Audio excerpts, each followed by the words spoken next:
હેઝિટેટ થઈ આવો કે નથી કરવું આજે?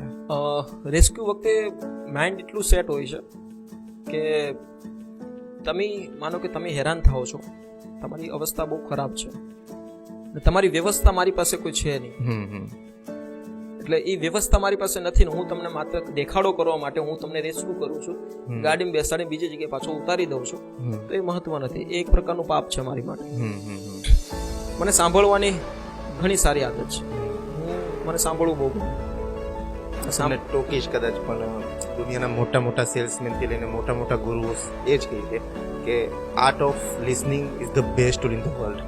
તમે જેટલું સાંભળી શકશો એટલા સફળ થશો ને એટલું જ તમારું કેરેક્ટર ઉપસીને બહાર આવશે. Yes, please continue. સાંભળવું મને ખરેખર બહુ ગમે છે અને સાંભળવાની સાથે સાથે એમાંથી થોડુંક અમથું જો હું શીખ્યો હોઉં તો બોલવું ગમે છે.